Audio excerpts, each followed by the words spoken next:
Please go subscribe to the Rumble channel for Franchise Sports TV under the name FSTV22. Now, I'm using that Rumble channel for any purposes of me getting kicked off YouTube and also for more of my spicier joints. It's free as well.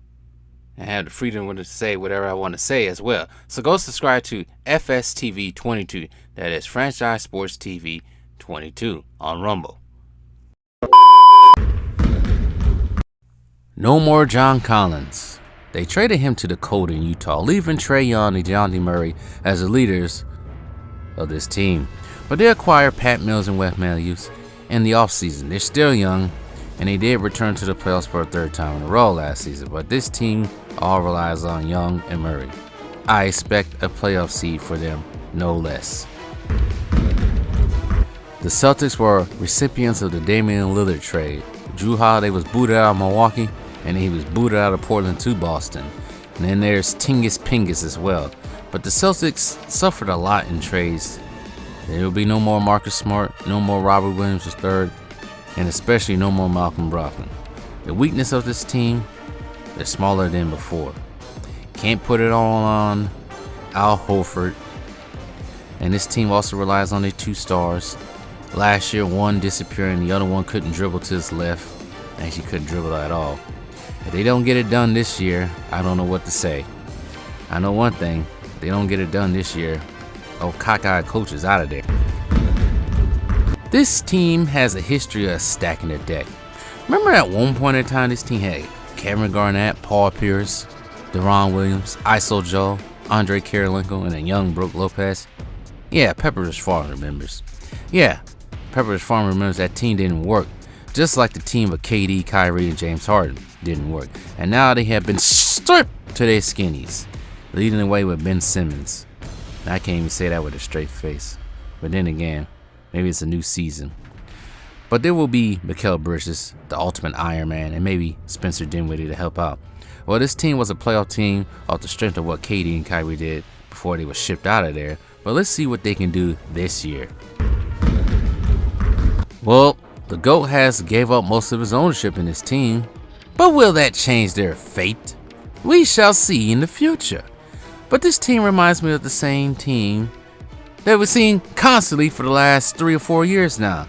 Sorry for any Hornet fans out there, but this team field will be the same, I'm just saying, as the previous year, and the previous year, and the previous year before that. Or maybe they'll be a play-in team again. Who knows? Who knows how long DeMar DeRozan has in this league, or even has on this team. His best season points average and shooting from the three just happened almost 2 seasons ago. Now at age 34, can he repeat the same thing he's done the last 2 years? But I do say this, he's wasting his time on the Bulls, especially playing alongside Zach LaVine, who hasn't done much to help him, acting like he is the better player. And who knows if Lonzo Ball returns. But you remember 2 summers ago that this team was said to rival the foes in the Central Division? That remains to be seen. There's a lot of delusional people on this team as well, calling out Zach LaVine and Andre Drummond. Yeah, we remember what you said this summer, Andre Drummond. Hall of Famer. Now here's a team that has made strides in the last few years to offset the damage done by the Balding King. And Donovan Mitchell was a big help. But the thing I don't like about his game, he plays no defense. And the Cavs backcourt is one of the smallest in the league. Their front court, on the other hand, is the opposite. Seen as a defensive juggernaut with Jared Allen and Evan Mobley. And now they have Tristan Kardashian. Oh boy. Another segment of this again. Cavs better do better than 5 games in the playoffs this season. It's almost been 20 years since one of the best defensive teams in the history of NBA won it all. Fast forward 20 years later in Motown, we have a team of college players. With the return of Cade Cunningham and new coach Monty Williams, I expect this team to finish better than 17-65. I also keep hearing how good James Wiseman can be. I know one thing, he better show up, or he'll be shipped out of there once again. Well, for the first time out of Detroit, but shipped again. The Indiana Pacers have escaped by unjudged, but it seems like they've been rebuilding for the longest time now. This team rests on the backs of new All-Star Tyrese Halliburton, Buddy Hield, and Miles Turner. This team is very young, but now they have championship experience with the addition of Bruce Brown, who left Denver in the middle of the night. Maybe a play-in team, we shall see. It will be funny if it wasn't so pathetic. I'll laugh anyway.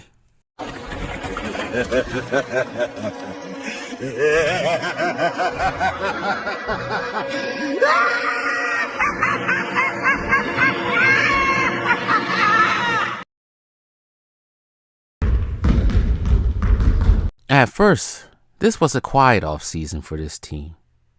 Signing Larsa Pippen's ex, signing Brook Lopez's brother, the re-signing of Chris Middleton, $350 million, and Brook Lopez re-signing himself, the firing of Budenholzer, was an average season.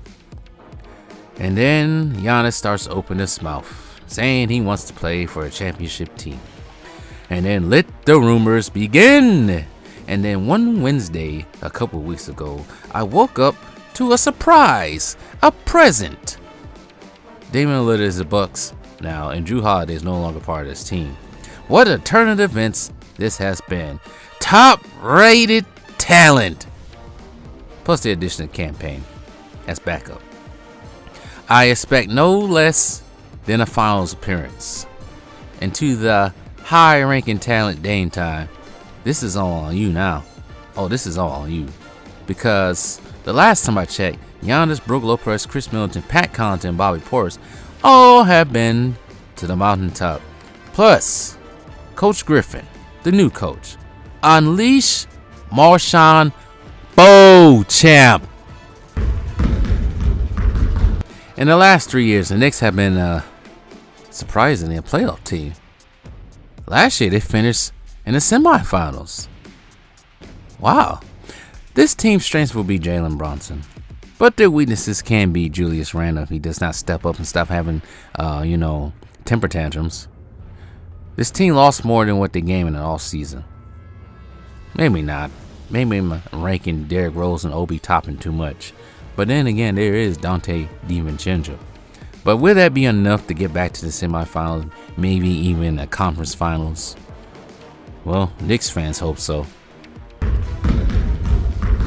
Well, maybe Pablo Banchero is the real deal, coming off his rookie season and the World Cup experience. But what else could this team do? Maybe sign another veteran? Well, we'll see that. They did finish winning 10 games, losing 13 at a record of 34-48 last season. They was competitive in those games. I expect improvement. They better. Oh God, this team has been the second laughingstock of the all season. Well, Doc Rivers was kicked into the river. Bring in Nick Nurse. This team did receive Kelly Oubre, but James Harden, aka Mongol Slade, this saga has gone on long enough. Send him to the equivalent of Siberia in the NBA to end his misery. He doesn't deserve just to walk to the Clippers. How dare he? Messing up that team as well. I do say this, Joel Embiid, you're on your last leash yourself. So if I was you, well, never mind. What's going to happen is going to happen to you. Well, this team is officially in rebuilding mode. No more Fred VanVleet, but there is Pascal Siakam, but who knows how long he'll stay there. I can see him getting shipped to America, and hopefully not to the Lakers. And they have a new coach to replace Nick Nurse. Can he do better? Well, this team's prediction for this year is in the air. I'm not expecting much. And last but not least, let's all welcome Jordan Poole to the DC Metro area. I would say this team is the Siberia of the NBA, but you know what? There is no more Tingus Pingus or Bradley Beal. Maybe they could be the Siberia of the NBA for now, but I also see this team being competitive with Jordan Poole and Kyle Kuzma, the rejects from teams who recently won rings. But maybe they can make some noise. I expect them to be outside the play-in tournament, but stranger things have happened. All that being said, may the best team win. But here are my projections for playoffs. Bucks, Celtics, 76ers, Cavs, Knicks, Nets, Bulls, Heat, Hawks, and Pacers for the play-in games. Pretty much almost a split image of last year. We'll see. The end. Enjoy the season now. I'm done.